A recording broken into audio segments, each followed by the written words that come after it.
This is what a nightmare looks like. Mike Tyson's nightmare.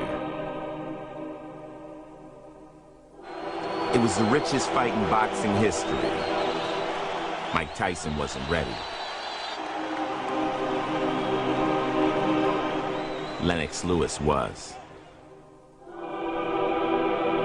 It was the night Mike Tyson hit rock bottom in the ring.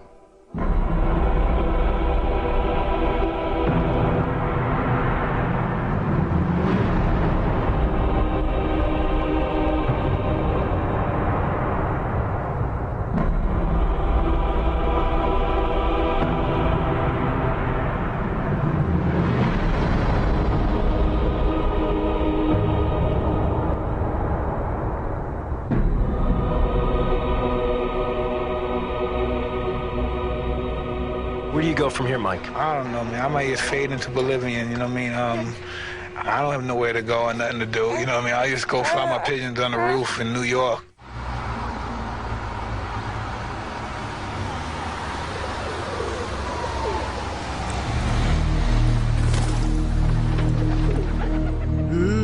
Sometimes I have to be really at my lowest level to really get the purest out of me.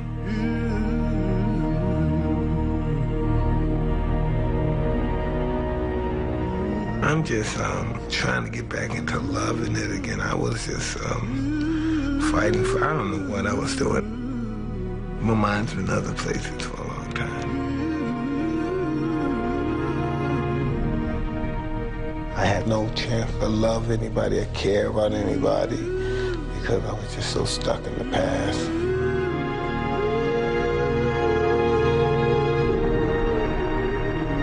The past is a glorious moment. Isn't it? The past.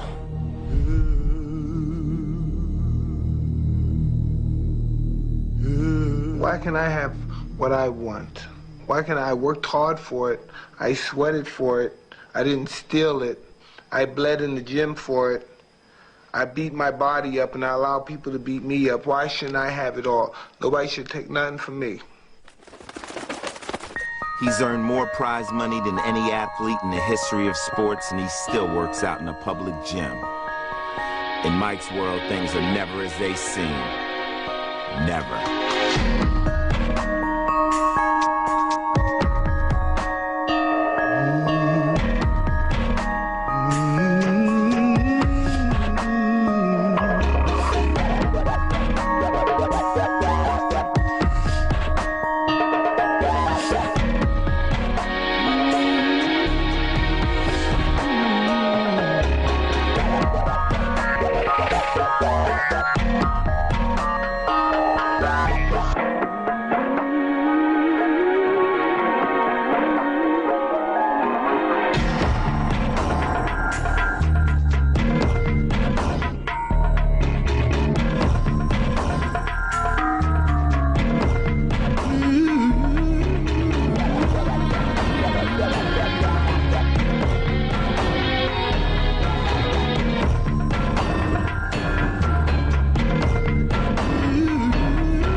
Las Vegas is his last remaining palace. Just like Mike, it is unfulfilled promise, suffering from neglect. People should try being me, you know what I mean? The world I've come from, I've been abused and used. Any way a person could be abused and used. I don't want to look like some enraged animal and stuff. I want to hang out and love life. But I'm not going to tolerate nobody push me around like I'm a chump.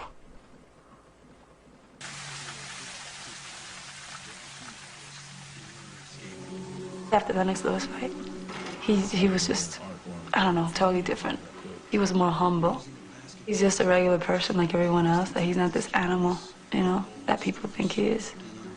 He's just a beautiful person with a big heart, very giving and sensitive and emotional. I know his past and, you know, it's there. You can't just overlook it. I'm here to show him that there's people he can trust, because it's very hard for him to trust people. You know, he's been burnt a lot. And people used to look at him as an easy target. They were like, you know, he's someone that he has so much money, he's always throwing it around. I might as well get a piece of it. You know, that's how people looked at it. He's got a lot of love to give, and people don't know that. So I know that I'm that person. I'm here to make him happy. I'm glad the fact she said she's in love. Then again, you know, all this stuff, all these goodies and stuff, it's easy to love this stuff. You know what I mean? Let us see a couple of my episodes, a couple more of my episodes, and we'll find out. What does a man do to himself when he gets ready to fight another man? Tuning the body is one thing, but getting your mind there is something else. And then you gotta go back. It doesn't matter that you're fighting some guy named Clifford Etienne, a guy you're expected to destroy. You're headed back to Memphis, back to a place of bad memories. Mike Tyson returning to the scene of his worst performance. And when the week began, we weren't even sure there would be a fight. Tyson needs to win big and make a powerful statement. Tyson risks cuts and infection by getting a tattoo on his face only 11 days before the bout. Billions of people outside with tattoos on their face. I got a tattoo and I'm not finished. I had to stop because people were complaining. So when I get finished, then you talk about my tattoo. And this is nothing. This is not even halfway done.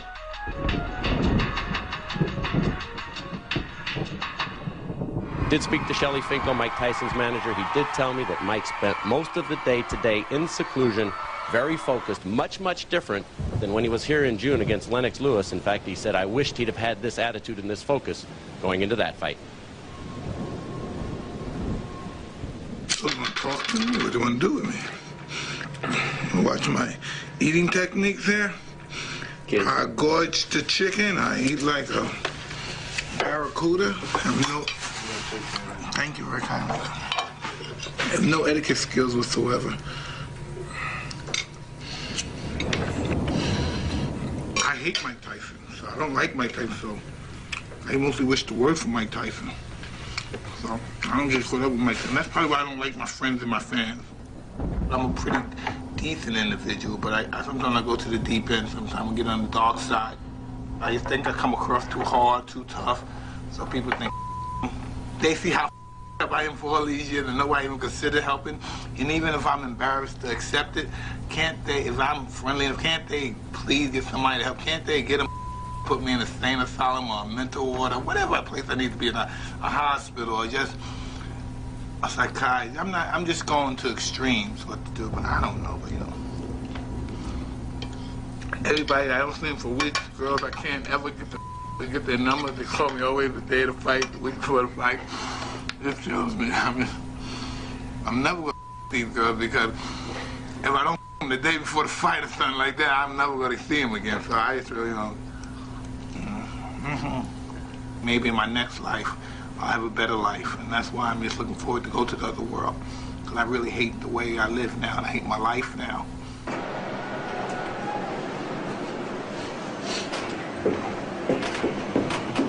Factors over the names and the means. I'm working at another job. None of my friends have any respect for me. Love is respect, I think. I think love is respect. Now, most of these people love me. I got some money, and of course it's easy to love people that live like me. Got $10 million houses, mansions. It's so easy to love a person like that. They haven't seen me when I'm homicidal, suicidal, just totally off the rock.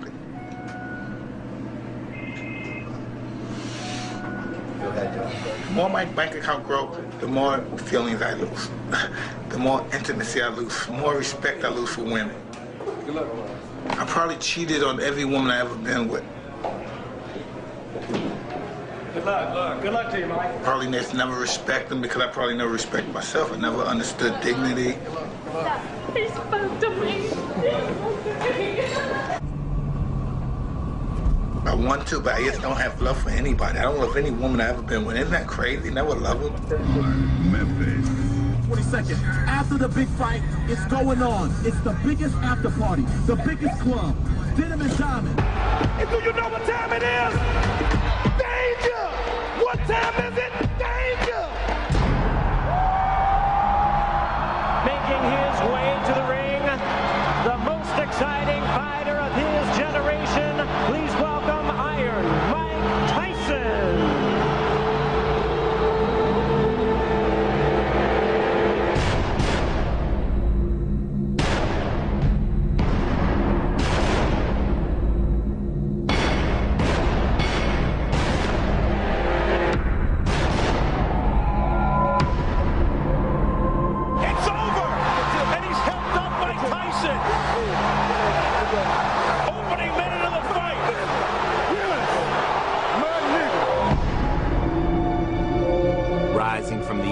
That night, Mike Tyson was reborn as a fighter.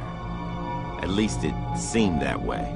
I've been doing this for probably 23 to 25 years, and I haven't received any dignity from it. I've received a lot of pain from it. I would have probably received it just in my average everyday life if I didn't fight, but it made me not like Mike Tyson no more. So when your guys show me love, I hate you, because I don't like myself. So we got a little, I got to catch 22 within my own identity, you know what I mean? That's how come I'm very harsh with you sometimes, because I'm very tyrannical, because I'm not happy with myself. I don't care if I live and die. I don't give a about any of y'all, but I do. Hi, Gina. You saw Daddy fight? Yeah. Were you happy? Yeah. All right, we're going to try to keep him like that, short, and get him out of there, right? Okay, I'm letting my baby go back to sleep. I just wanted to tell her I love her and I want to tell her other knuckleheads I said hi. Well, I tried to wake them up, but they were out. Yeah, I know them. They ain't going nowhere. Good job. Take care.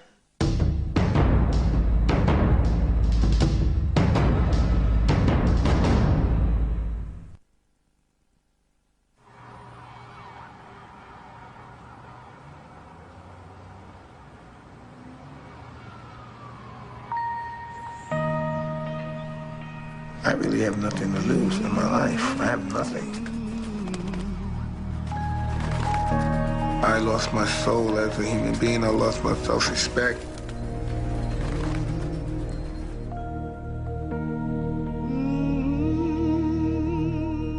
I'm not a lovable guy, so it's really not hard for people to dislike me.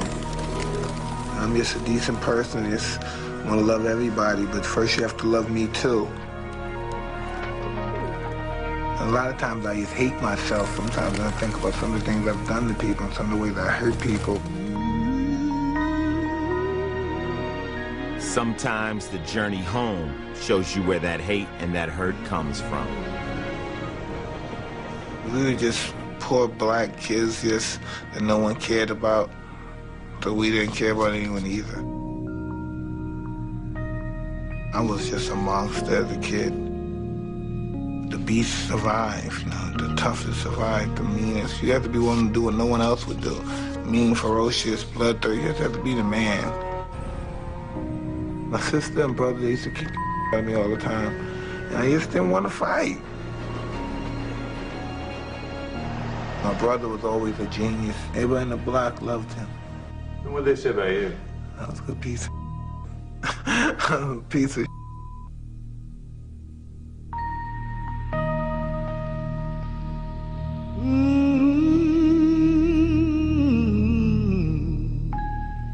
I started breaking the houses in Brooklyn. I like the armed robberies. You have to go where the money's at. You have to go in the stores and houses and stuff. I was more inclined to that kind of stuff when I was a child. My mother, my brother, my sister would never steal. They would prefer to beg. They embarrassed me a lot because they were too honest.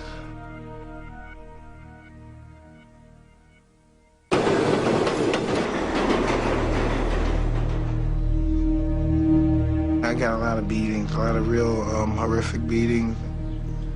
I was very afraid all the time. My mother may throw hot scalding water on her boyfriend. Her boyfriend may beat her and fracture her eye socket or something, or break her finger. Emotions was high, and they're hating one another, then they're back at loving one another, and you're talking about dysfunctionality at its highest level.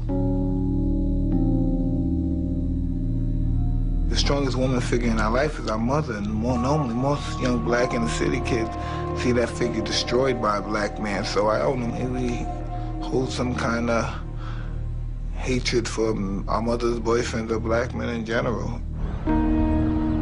By age 13, he was locked up, but the abuse didn't stop in jail. I was really abused by the kids, mostly by the staff members.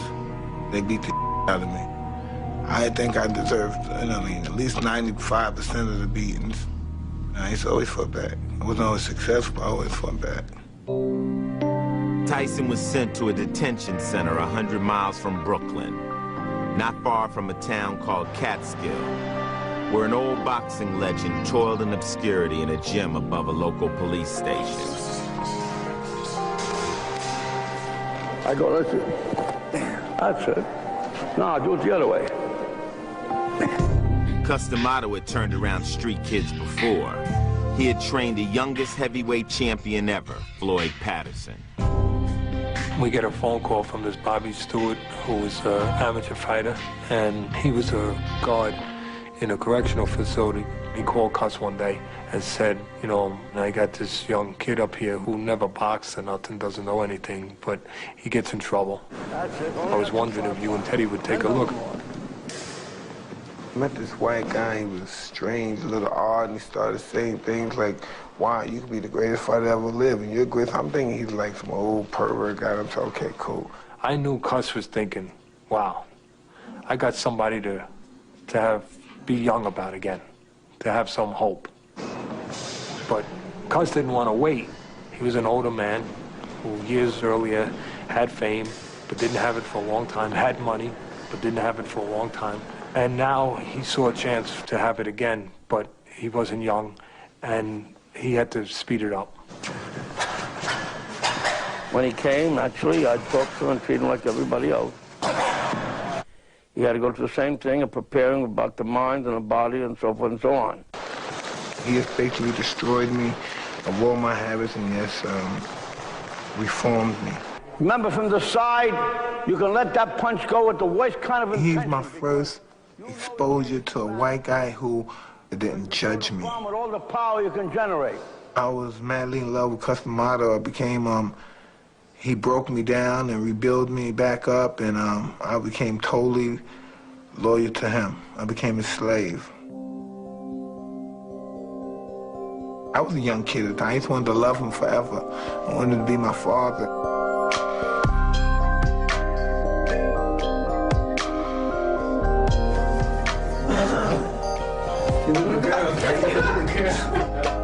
What's that from the cuss machine? He just a dog. Meat looks good. Good, good. She always makes very good meatloaf. I don't have any meatloaf. This is the second time these two men have fought. In their first fight, November 25th, 1938, at Madison Square Garden in New York. It's a good fight. Be champ of the world someday. Just keep your mind where it's supposed to be. Each week I teach him something new. First week I teach him how to slip punch. Second week I teach him how to weave hooks.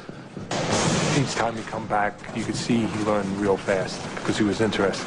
Straight over, nice and straight. Cuz had it in his mind to make sure he concentrated on the most evident thing, that he could punch and he was going to be a knockout artist.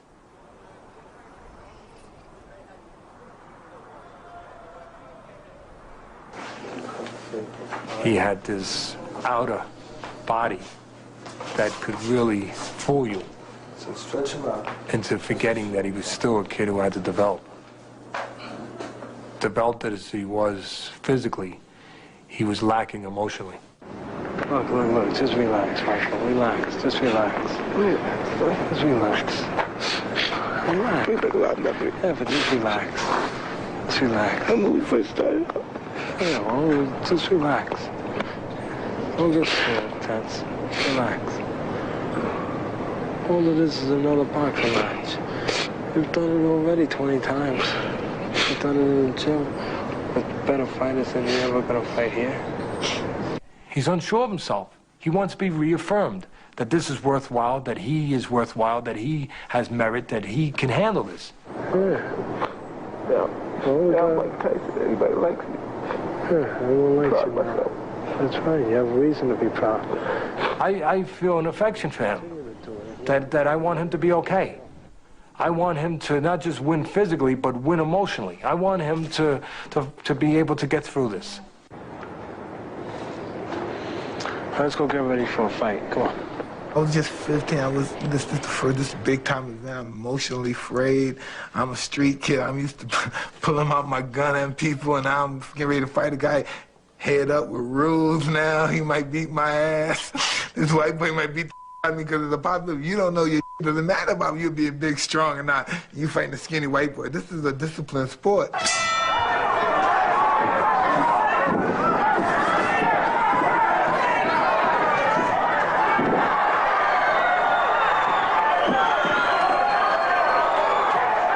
Hey, Cuz, 8-second knockout, the first round. 8-second knockout, the right hand. The official came over to him and said, you just set a record. Fastest knockout ever.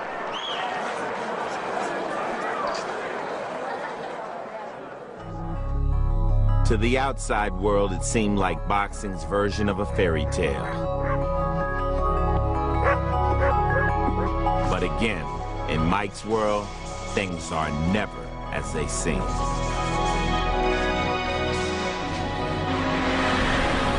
Tyson started having problems in school with kids and with teachers and getting in trouble.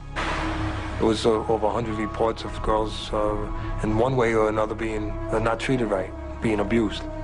That stuff was kept quiet because Cuz had some meetings with people in the school and convinced them that Tyson was going to make the town famous. Eventually he was permanently expelled from school. Cuz told him that, hey, if they kick you out, don't worry about it, I'll get you a tutor. And the problem was he didn't get him a tutor, he didn't get his GED, because they didn't care about it. You know, I mean, he was knocking guys out.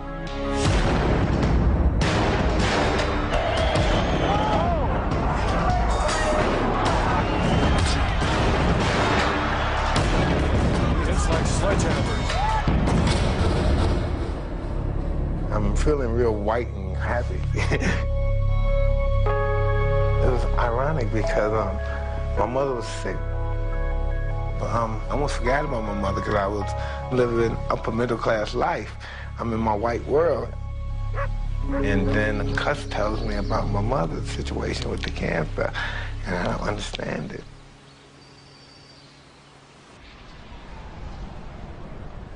And so I go down, I go to the hospital, and I see my mother. I had no idea. I've seen movies. I've never saw anyone sick with cancer, so I expect to see, well, you know, I love you, but I'm a goner now, Johnny. I'm used to seeing movies. Actually, to go there and witness my mother stricken with this illness was over. Wow, man. Oh, man, the sunken eyes, the skeleton-like head with the skin tightly around the cranium. It was, whoa, man, it was mind-boggling. So, and she was briefly naked. You could see her breath, and I didn't understand. I just didn't understand that the whole scenario there was, I covered up, I kissed her, I never returned, but I kept telling my sister, hey, I'm going there every day. I've been going every day, but I was out getting high and drinking every night because that that took me for, man, I smoked Angel. I really did, man, cocaine. Man, I must have been 15. I blew my mind. So one day, my sister came home, and I guess I was slept because I was hungover and everything. So I was sleeping. I was in my underwear, and I was walking. I guess to open the door for her, and as soon as I open the door, she punches me right in my face. Bam! And she said, "Why didn't you tell me Mommy was dead?" And I said, "Oh." And I didn't want to get killed right there, so I said, "I didn't want to hurt you. I couldn't tell you. I went there, but I never went." And I don't know. I couldn't even go down and witness the body, but my cousin Eric went with her. It was wild. I ain't never want to do that. That poor. I'm not into that.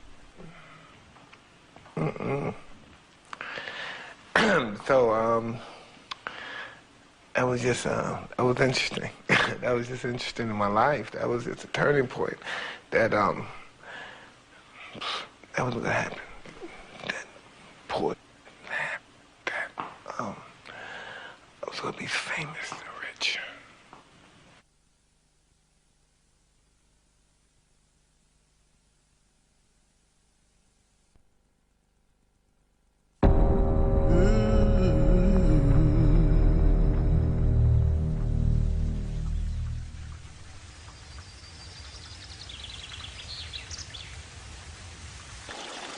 You ever seen a grinder? You know the grinder that you take a wood and you put it in and it comes out the other end and shreds? That's my heart. It's grounded beef. I don't strike people as a guy that somebody wants to take care of, or he's weak, or we can help him, he's the underdog. I've never been looked at like that. I'm a big black nigga, and he's semi-beast, so be careful. He doesn't need help. He needs to be locked up. When my mother died, that just really overwhelmed me. I didn't even care.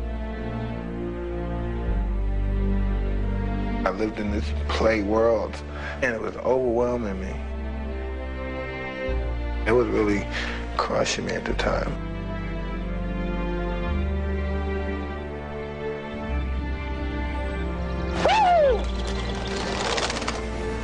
In the fall of 1982, Cus D'Amato became Tyson's legal guardian. Cus's companion, Camille Ewald, became his surrogate mother. Cus was saying, you're not in jail no more. You have a chance to make yourself something productive here. But in the same breath, we're still showing him you were still going to get away with things that someone else couldn't get away with. You were still going to break the rules because you could punch and because now you had the ability to be a world champion fighter.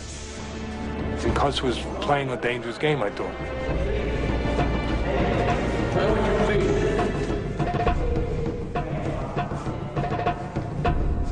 Teddy had married a young lady. We were all kids then, and he had a sister-in-law that was a young girl, and we were all friends. And I guess I was a young boy, and I was fresh, and I grabbed her butt. She was 11 years old, and she was part of my family, my wife's family. And he kind of cornered her into a situation outside the gym in the town, and this wouldn't be tolerated. I went and found him, and I put a gun to his head and pulled the trigger back and told him that he would never put his hands on anyone in my family or do anything like that to anyone in my family again, or he'd be dead. Just to make sure he understood, I stuck the gun in his ear and then pulled it out of his ear and shot it off. He crumbled away, and I told him, don't make the mistake again. Understand that you're not ever going to violate anyone in my family, ever, ever. Teddy Atlas never saw Mike Tyson or Cus D'Amato again. Kevin Rooney took over as Tyson's trainer. If you can hit me, I'm gonna get the full impact. You gotta wait on top of the head. Keep the head down when you come up with the H. Keep your head down. Yeah, I mean, it's not coming up, it's starting to come up. You can make it perfect. It's good, but it's not perfect. In March of '85, at the age of 18, Tyson turned pro. The first-round knockout became his trademark, and the TV commentators began equating him with animals. Power already for Mike Tyson. Look at the size of him. He looks like incredible. Every punch Tyson throws is meant to knock you out. In the truest sense, he's an animal. What a specimen by Mike Tyson here.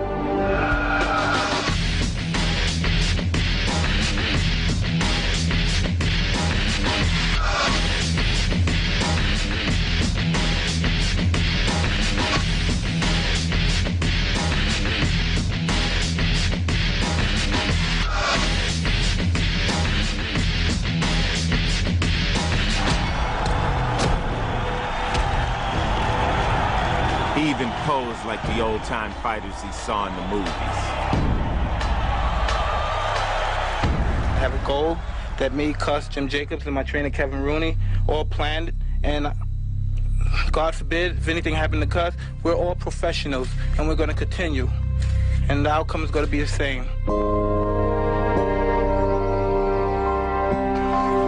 I often say to him, you know, I owe you a lot. He doesn't know what I mean, but I'm going to tell him now what I mean. Because if he weren't here, I probably wouldn't be alive today. The fact that he is here and doing what he's doing, and doing as well as he's doing, and improving as he has, gives me the motivation and interest to stay alive. And I will stay alive, and I will watch him become a success. Because I will not leave until that happens.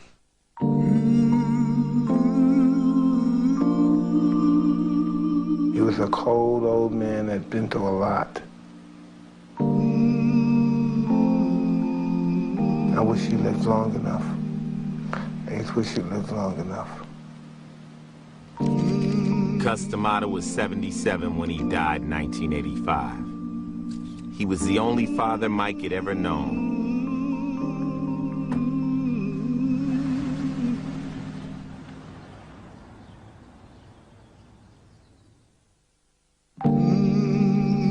Now what do you do?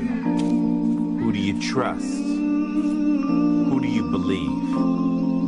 You're an alien in your own world.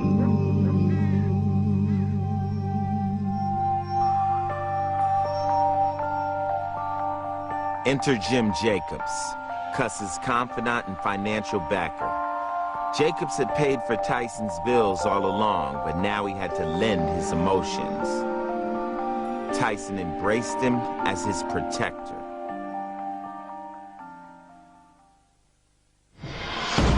Nine days after Cuss died, Tyson was back in the ring.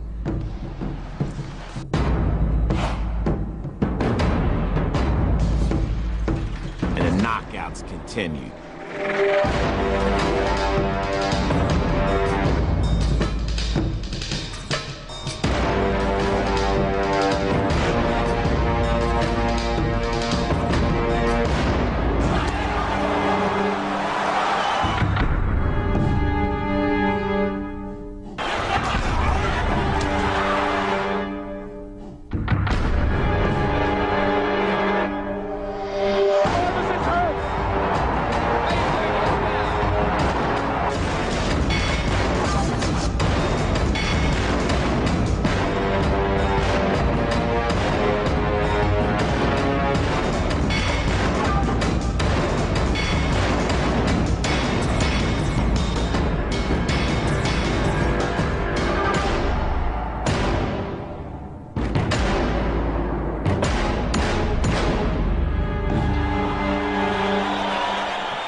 Undefeated after 27 pro fights, Mike Tyson would get his title shot. A day with destiny at the age of 20. I'm born to destroy. I'm born to be champion. No, I was just some big gorilla knocking everybody out. Didn't stand for anything. Didn't really care about anything. Just want to fight everybody, the good people, the bad people, everybody. Just hate you all. You know, just you. Fighting out of Catskill, New York, with 27 wins, no defeats, 25 KOs, he is the challenger, Mike Tyson.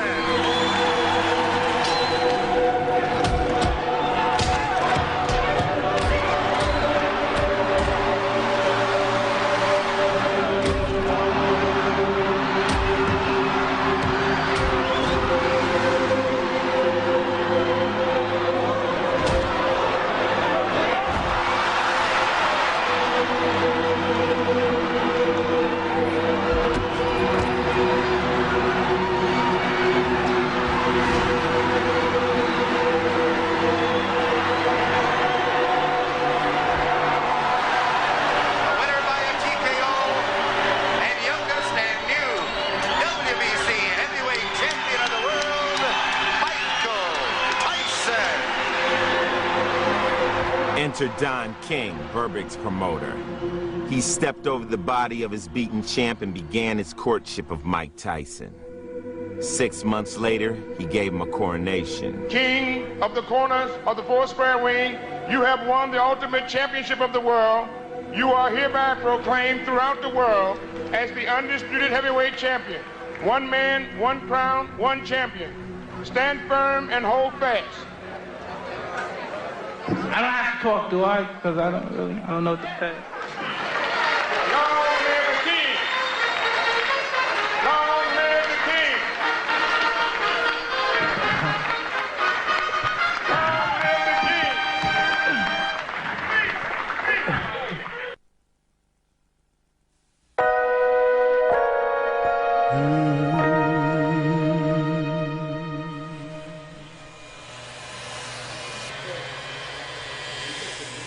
It's so complicated to think that you're trying to somehow save somebody, but you're kind of drowning. You know what I mean? You kind of jump in the pool to save them, and you're kind of going under.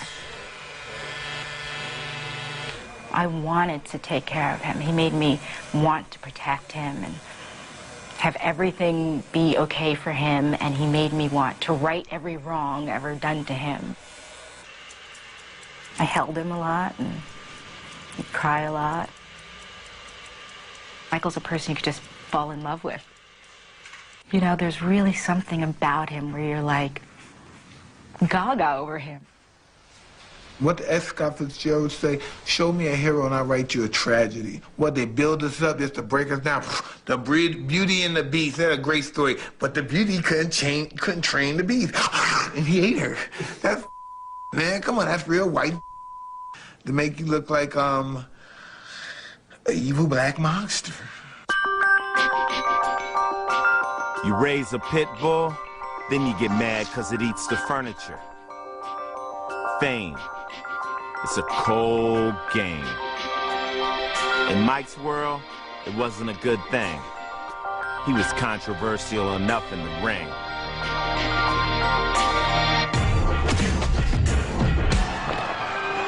I just wanted to hurt those guys and say nasty things and humiliate them. This is who I wanted to be.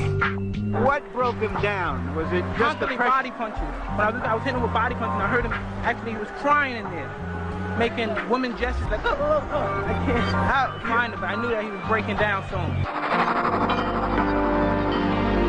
There's not a man God ever created that could beat me. I just love hearing those words. And you're saying that, this is great, he's being a little kid saying that, and actually meaning it. Being 19, a little kid saying that to all the grown men. Come on, you want to try me? I'm the best fighter that God ever created or produced. Who want to stand a try a chance with me? But back then, I had to come outside for real, a street fight. I was a maniac. I think there's a reason the world loves him so.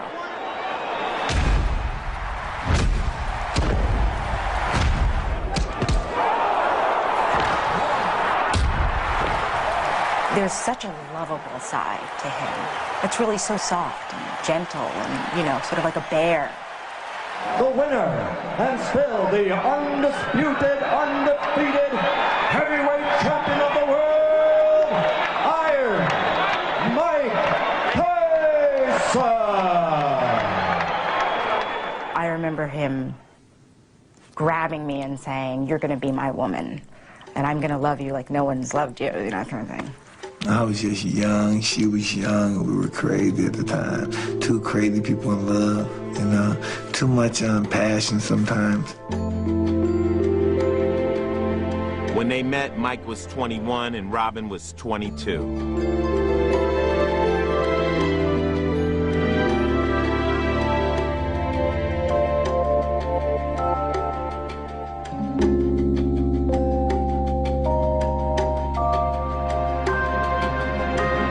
I used to watch Phil Donahue when I grew up on Phil Donahue, you know?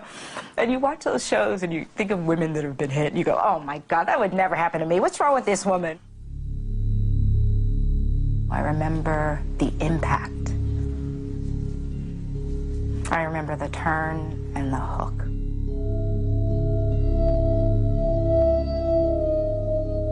He hit me on the side of the head.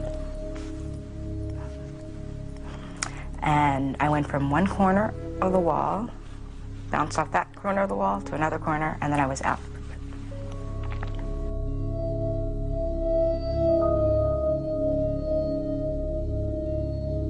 I didn't think he would do that. I was shocked. I went from being completely numb to completely embarrassed. I remember thinking, wow, he must really love me. I remember feeling that. Not thinking it, feeling it.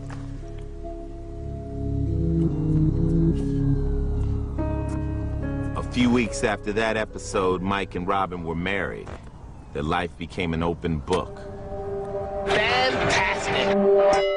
Their honeymoon played out before the world press in Tokyo, where Mike and Robin were treated like royalty.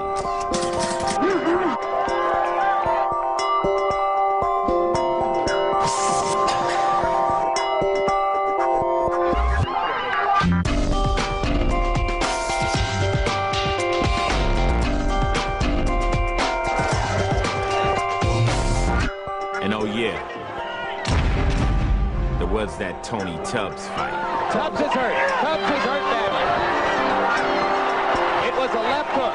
The fight is over. With stunning swiftness. Greed reaches at the deepest core of people. It reaches deep at them, and they're fighting for me and stuff and all that crap. And then that made it easy for Don King to sneak in, and he used, and he got me good. He was pretty good. He's a very interesting individual.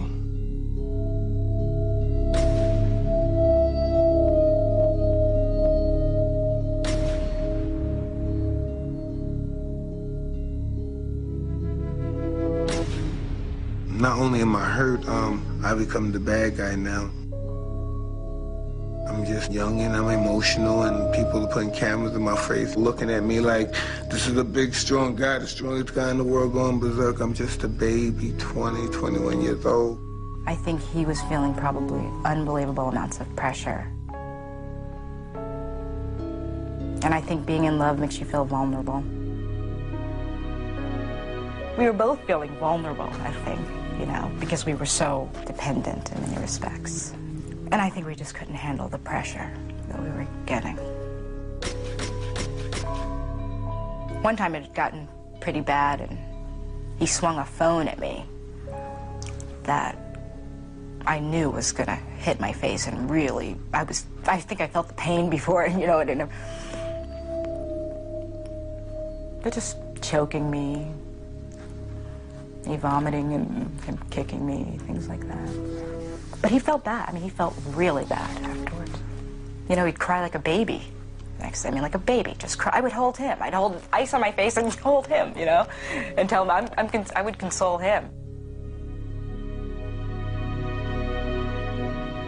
And you would think this is a grown man that has all of his emotional capabilities in him and together and intact, and it's just not true. It was some kind of love. I mean, the kind you doesn't go away. That kind.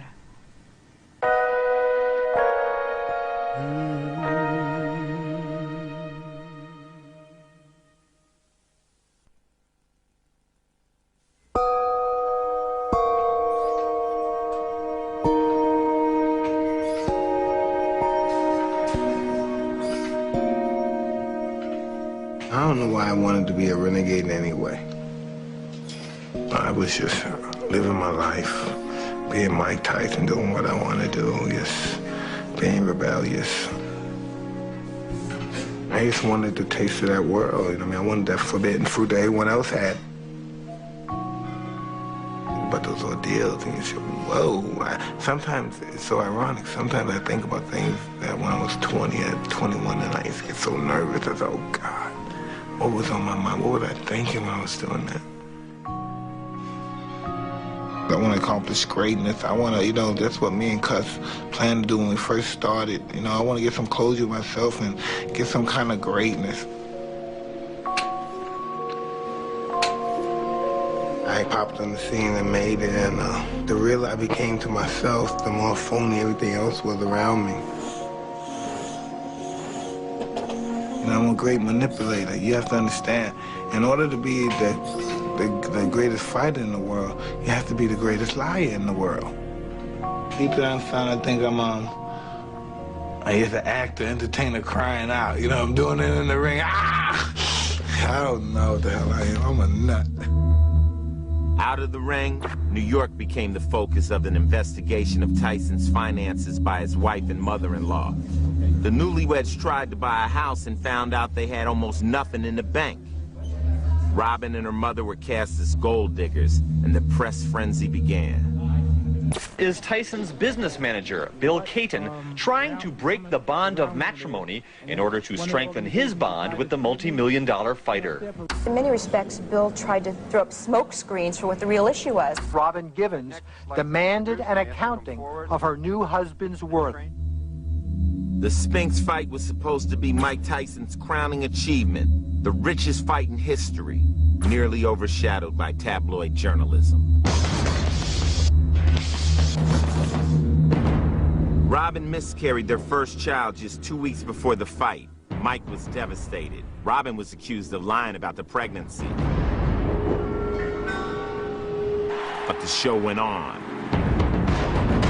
At least it did for 91 seconds.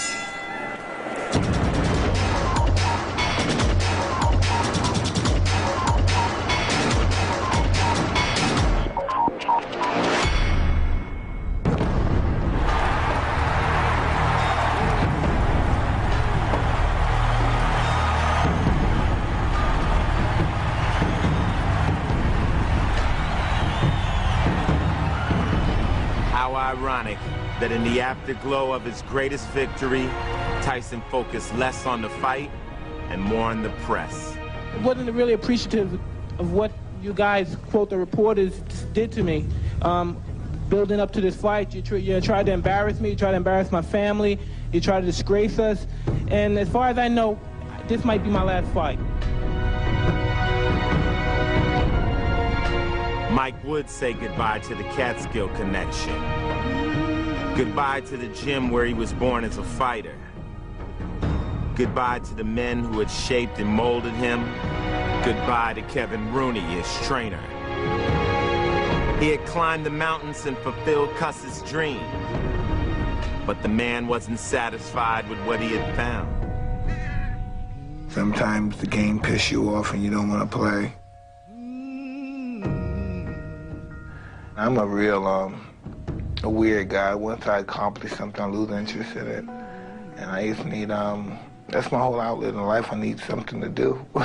I need something to do. I don't care how much money I got, I need something to do.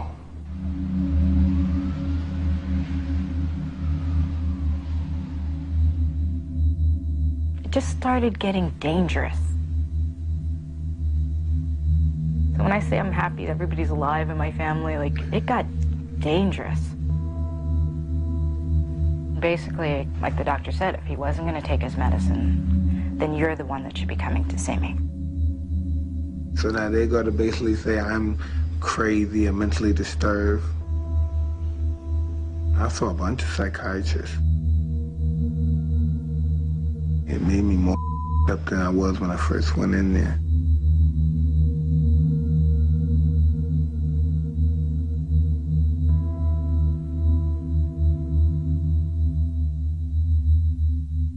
As the battle over Mike Tyson's mental health continues, the latest round goes to the champ, according to the psychiatrist who examined Tyson this week. Mike Tyson's problem or disturbance does not rise to the level of a serious mental illness called manic depressive illness.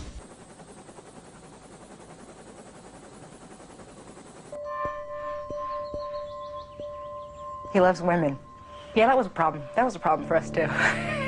The loving women part.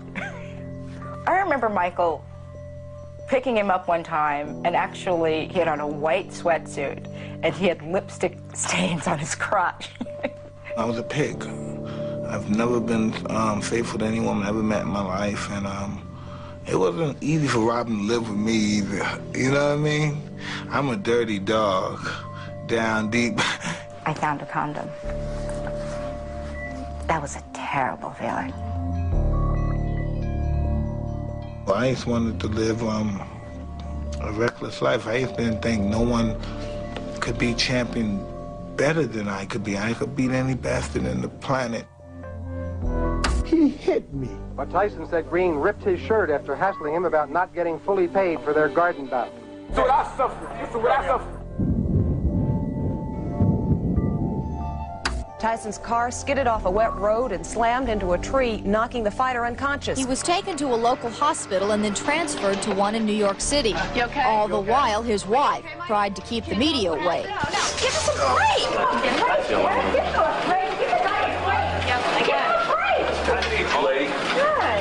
I mean, he ran the car into the tree. I mean, it wasn't an accident. But do I think he wanted to kill himself? No. But he did run the car into the tree. Tyson left the hospital Wednesday, apparently after seeing a psychiatrist. Then he got on an airplane and flew off to Moscow, where his wife will be taping some TV shows. In Russia, I would say, I thought somebody was going to die. Me or him.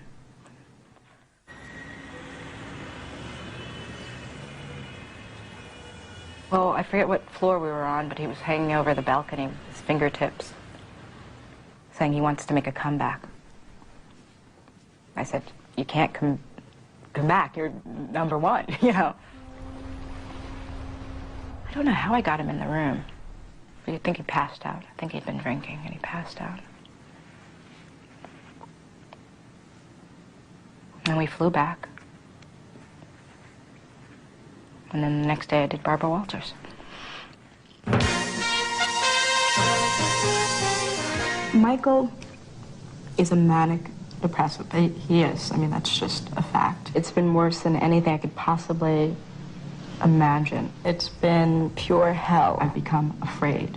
He gets out of... I was overwhelmed. I was just trying to keep my cool.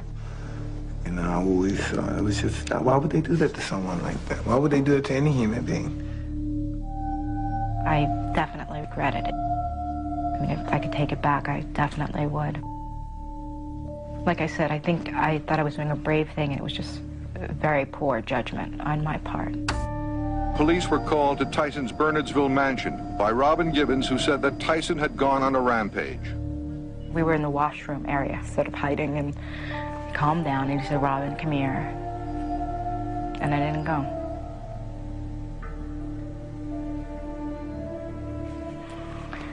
I didn't go. That was the first time I didn't go. There's two young kids that wasn't supposed to be married in the first place, and yes, everybody in the world in your business make you feel like you're in a freak show, and you play into it sometimes. Just, you know, it's just crazy. You know, it's just crazy. Robin Givens fled to California from her husband, the heavyweight champion Mike Tyson. And today, Marvin Mitchelson filed for a Givens divorce from Tyson.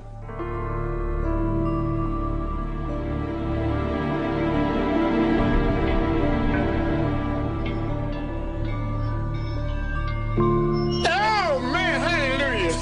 Oh, free at last, free at last. Thank God Almighty, he's free at last. 2 days after Robin left Mike, he was baptized in Don King's church by Don King's minister, under Don King's rules. He told me all those white were no good, they ain't. They out to kill us all. They're gonna put us in the Holocaust and fry us like they do the Jews. We gotta fight these. Oh, he told me some good. Oh, I love that. Oh, yeah, we gotta get them. They're gonna fry us. And I started believing that they hate us, you know, and I played into that stuff.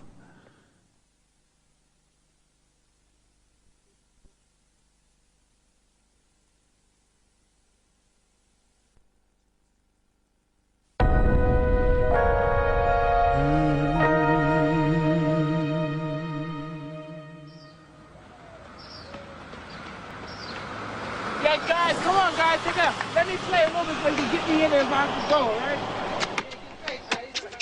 Yeah, money.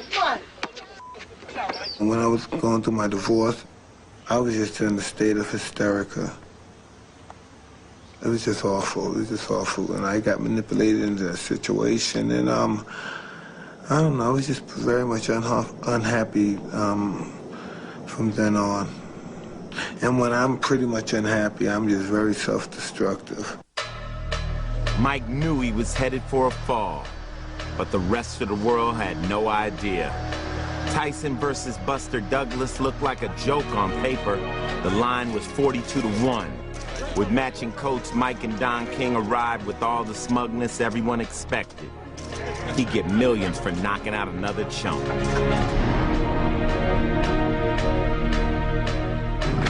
Come on, come on, because nobody can get close to me. They're not even close. I'm the best fighter in the world.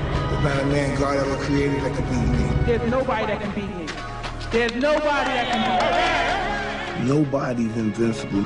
Nobody's the greatest fighter of the world.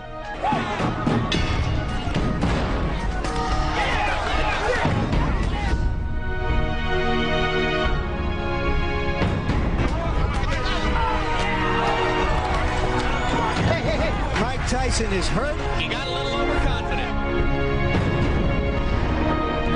Tyson is holding on. There's a right hand uppercut and down goes Douglas. As suddenly as that. Tyson needed something like that desperately. Douglas comes back with a left and a right. Tyson is wobbling. Tyson needs the ropes. Without the ropes, Mike would have gone down.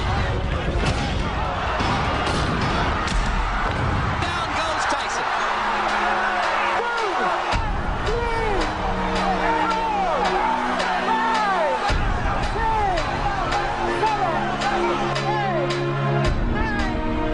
Mike Tyson has been knocked out. The biggest upset in the history of heavyweight championship fights. The greatest upset in boxing history. You know, sometimes the guy just breaks your will in a way, and you just say, it. Buster killed me. Yeah, Buster killed me, kicked my butt. I don't know, I didn't train for that fight. I didn't really take that fight serious. I was those Japanese girls like it was eating grapes. You thought I was Caesar, you thought I was Caligula when I was out there in Japan, you know? They say these things are blessing in disguise. You know what I mean? I just believe it was just a temporary setback. You know what I mean? I'm good. I'm still the best fighter in the world.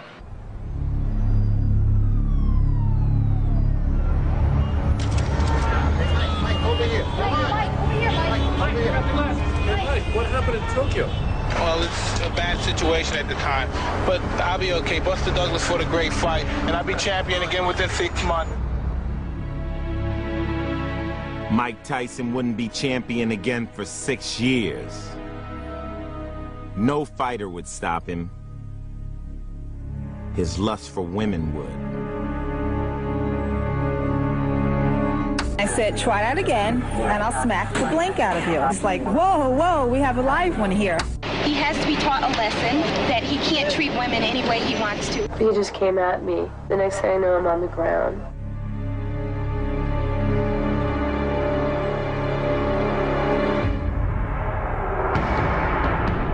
Mike Tyson's sister died, Denise Anderson. She was only 24 years old, but she was very obese. She weighed more than 300 pounds. She died of a heart attack at home in Queens.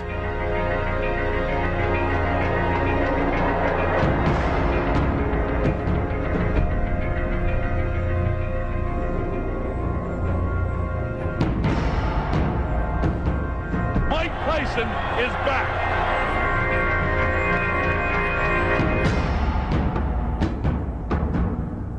Hello, my name is Desiree. My ideal mate is athletic. Hi, I'm Mike Tyson, and be sure to watch the Miss Black America pageant on this channel, and we will have fun with these pretty black girls. God.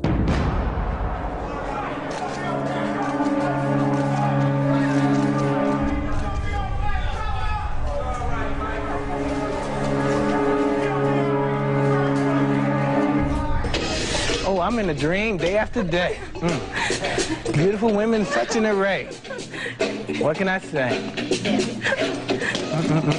An Indiana grand jury has indicted former heavyweight boxing champ Mike Tyson. He is charged with raping a woman who was a contestant in this summer's Miss Black America pageant. And I was like, say no. no, get off me, please, get off me. And he was like, don't fight me, don't fight me. And the person was a lot stronger than I was, and he just did what he wanted. And I was saying, stop, please, stop.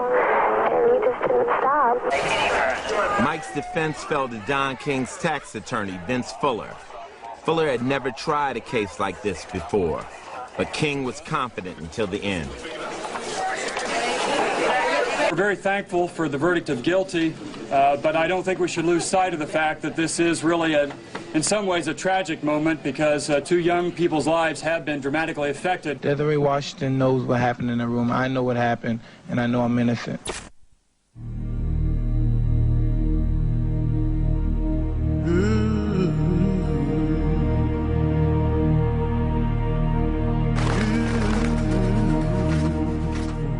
I never learned to play the game. I just was angry at myself and angry at everybody. The judicial system hates me. It just hates me. For what reason? I don't know. What the did I do? Why would you give me 3 years? If the sentence was 63 and you gave me 3, you knew in your heart I didn't rape anybody. You know what I mean?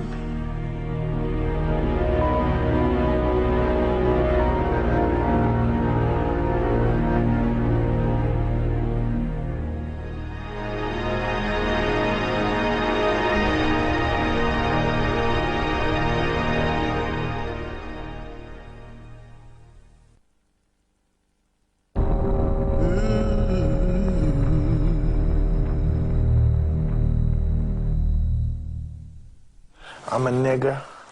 I'm in a bunch of I've been convicted for raping somebody. I've been charged for raping somebody, but I got away with it, so to speak, because I'm a celebrity. I beat some guys up. I brutalized some people. I've been to jail. I've been in all type of you know, really, that's telling the truth. I can't vote. I'm a felon. I'm paying millions and millions of dollars, tens of millions of dollars out of my ass for taxes, and I have no rights, and just I don't got a chance in this society.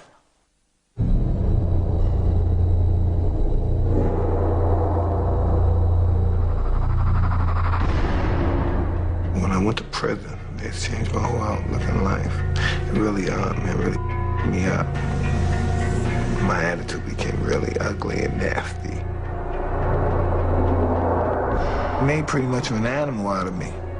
I'm in here for something I didn't do, and I'm innocent. It's every day I'm walking a thin line through hell. People come out of prison, they come out in worse condition than they was when they first entered. Jail don't rehabilitate anybody. The only thing you're doing there is multiply hate and hate and hate. Hate. You fall in love with hate in prison. After 3 years in prison, he again fell in love with Don King, signing a deal worth over $100 million just days before his release.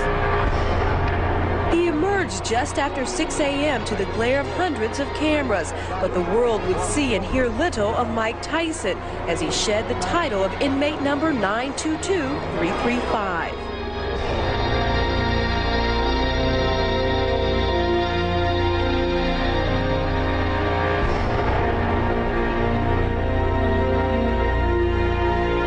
I was just so scared. Now I'm back in society. And no one cares either.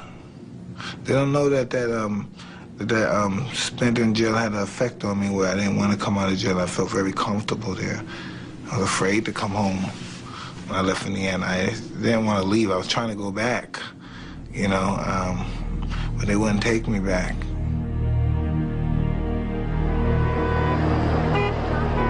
I'm scarred forever because of this. After years of financial abuse by King and his company, Mike still stayed on the same road. King's chartered jet was there to take Mike to his new home with Don in Ohio. In prison, Mike had converted to Islam, but his religion remained Don King. It was crazy. It was just crazy. Everything was just too fast. It wasn't real to me. You know what I mean? I was just in a real horrible place, and I just came out, and everybody just made like I was, oh, we love you, Mike. They had no ideas some of the bad habits that I've picked up, and they love me. Oh, God.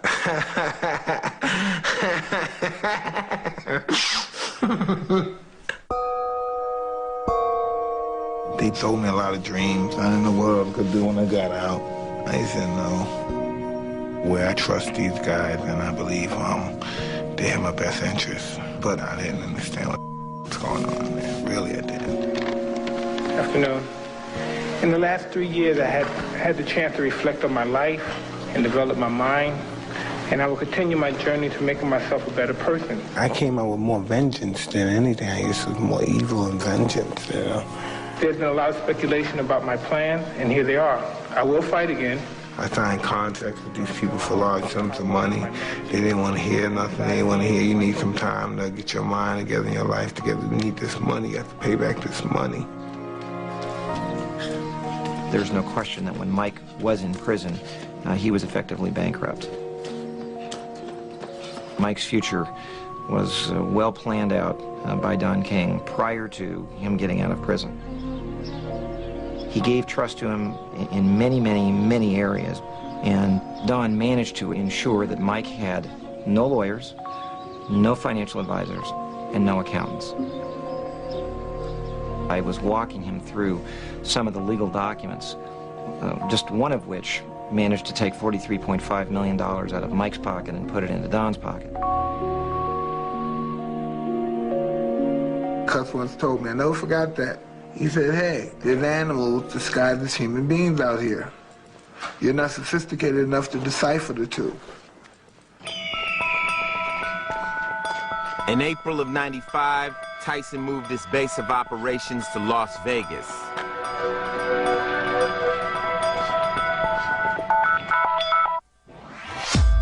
His fights had moved from the Mirage to the MGM Grand. Don King had designed a program to get the title back from Mike.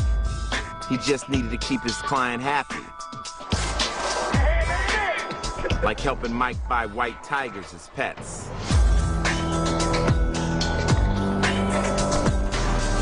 His house was next to Wayne Newton. By early '96, Monica Turner, his girlfriend from prison days, would have their first child. There were often times where I felt that there were outside people who kind of manipulated what should have been a personal relationship for their own interests. And a lot of the times what was best for Mike or best for his family got lost. The one, the only, the legendary Mike Tyson! The MGM Grand deal was unique in boxing history. It was a 10-fight guarantee which could pay Tyson upwards of $150 million if all went right. It started out okay.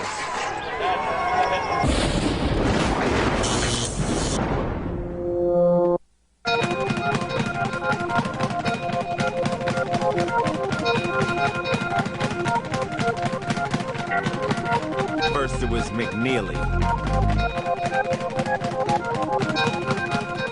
Then Mathis.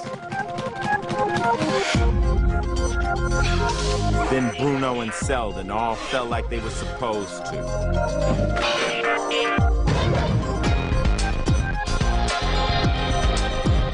But Evander Holyfield didn't follow the script.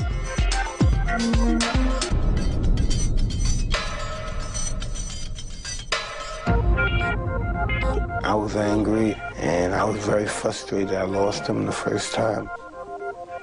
I didn't even know how he beat me.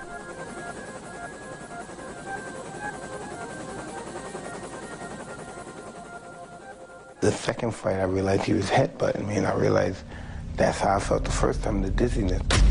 So I started feeling the same blackout type of feeling. Just was angry, and I reached out in very stupid rage.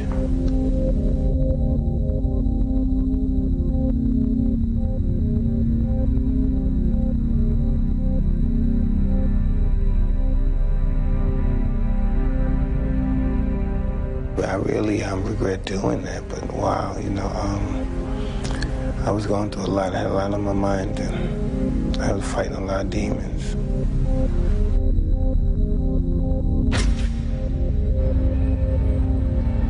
Saturday night was the worst night of my professional career as a boxer. Mike Tyson is temporarily suspended. I move that Michael Gerard Tyson's boxing license be revoked and pay administrative fine in the amount of $3 million.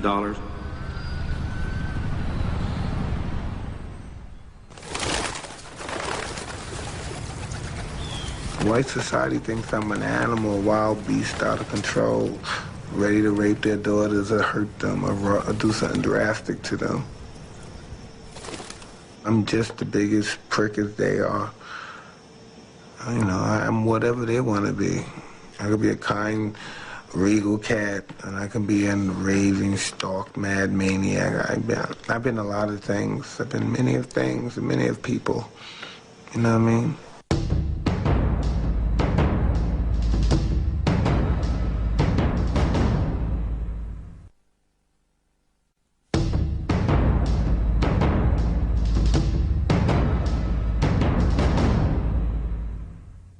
You love me, Mike? I love you. All right.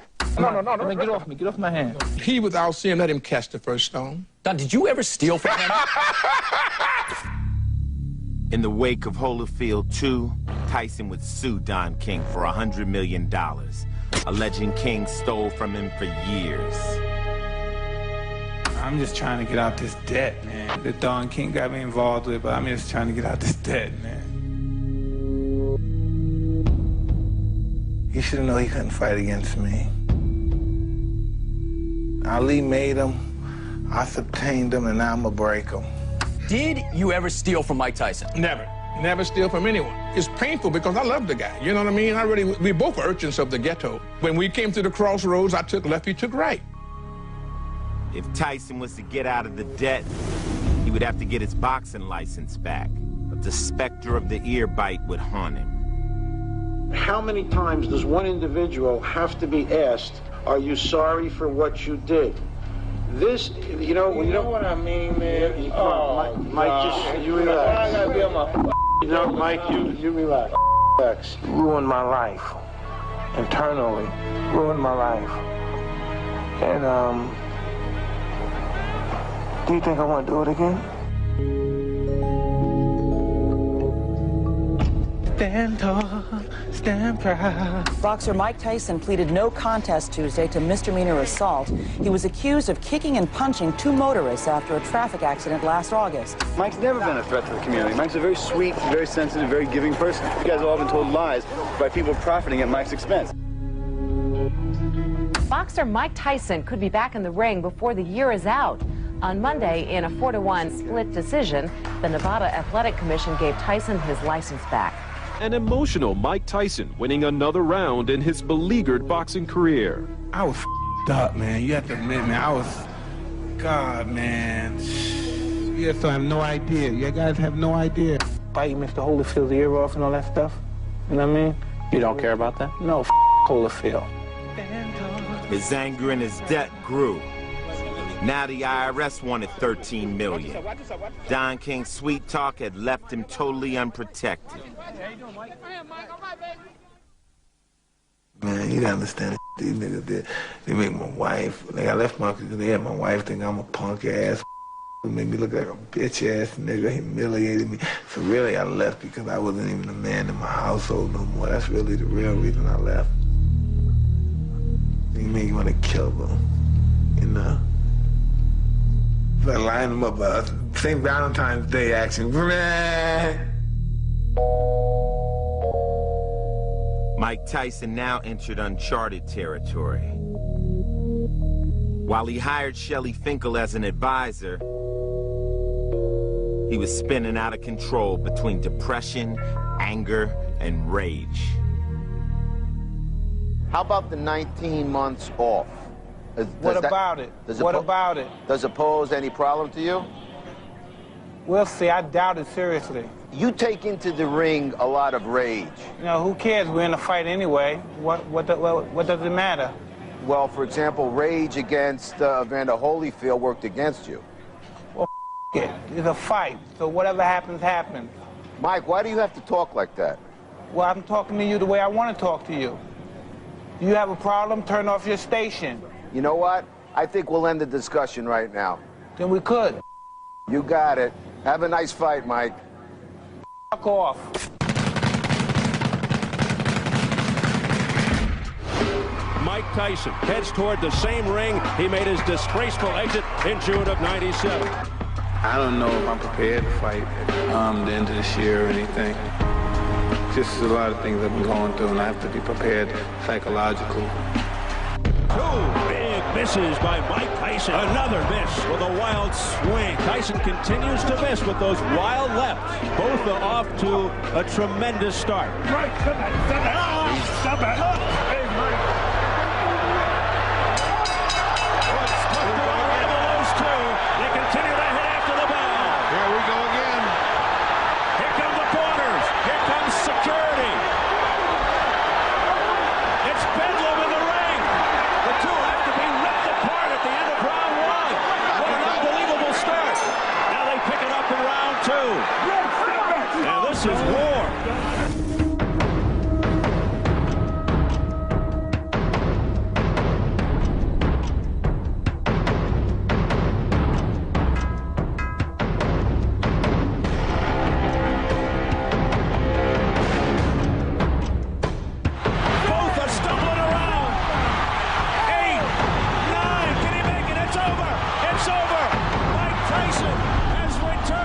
I'm not afraid to die. I'm not afraid to waste my life, because when I die, I'm going to paradise. And I'm not worried, so I'm in a hurry to die. But no one's going to disrespect me, and no one's going to write nonsense about me without me retaliating back.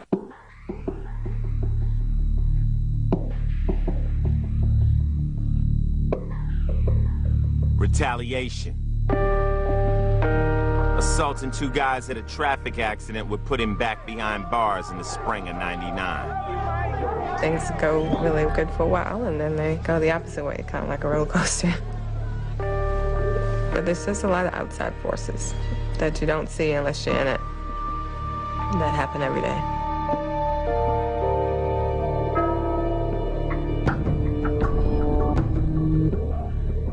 Former boxing champion Mike Tyson is a free man this morning.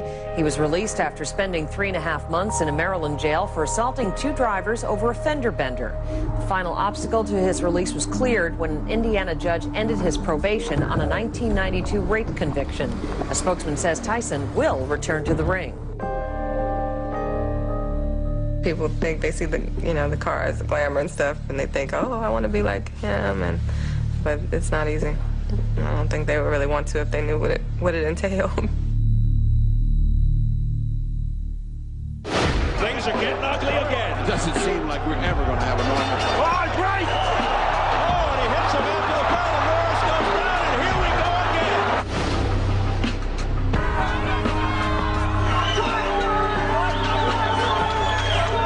Top body shot, brings him down. A barrage by Tyson. The referee, John Coyle, steps between, and he continues. Coyle trying to stop it. This fight may be over.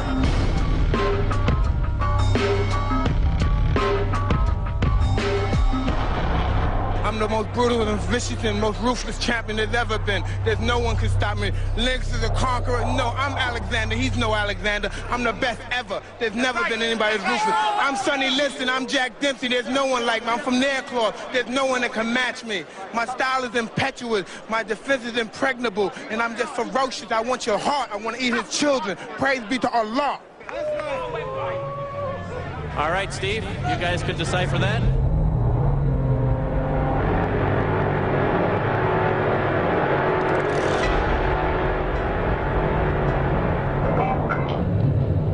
See, look, I got this medication, right? It even makes me slur. Like sometimes, like one day for 1 second. I'm serious, man. Y'all laughing. Got me. I'm on this Zoloft thing, right? But I'm on that to keep me from killing y'all. I won't talk nice to you and talk about fornicating with you and letting you suck my because if I was eloquent with you, you would still look at me as a scumbag. If I wish one of your guys had children, if I could kick them in the head or stomp on their testicles, so you could feel my pain, because that's the pain I have, waking up every day.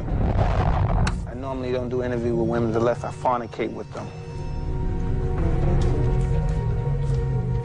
So you shouldn't talk anymore. Unless you wanna, you know.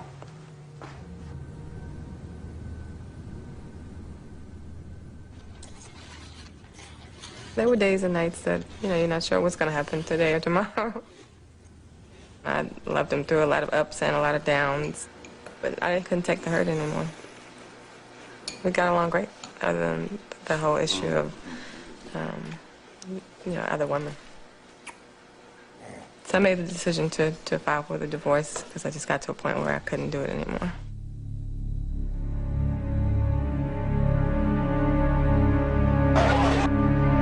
Heavyweight champion of the world, Iron Mike Tyson.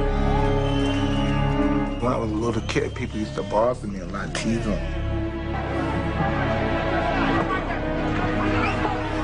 As I got older, I started fighting people back.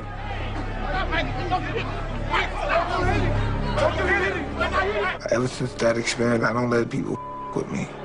Put your mother in a straight jacket, you punk ass white boy. Come in and tell me that if I you in your ass, you punk white boy, you faggot.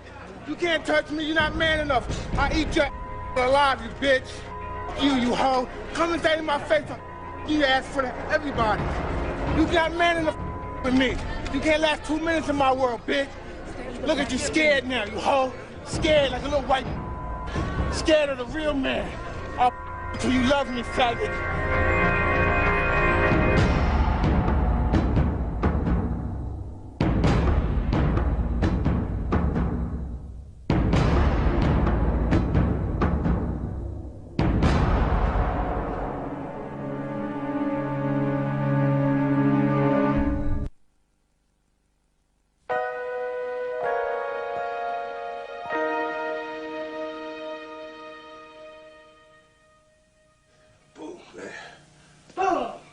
Right here, this one right here. Damn. You know, nobody really feels for me no more in this world. I guess they wrote me off pretty much. I'm thinking more about what I'm gonna do after boxing. I'm gonna work, I'm gonna take care of my kids, besides the trust funds and all that. You know what I mean? That's what I think about, how to take care of their kids, my grandkids now. I'm a real angry and bitter man, Mr. Mike. I'm real angry and bitter at some people. Really.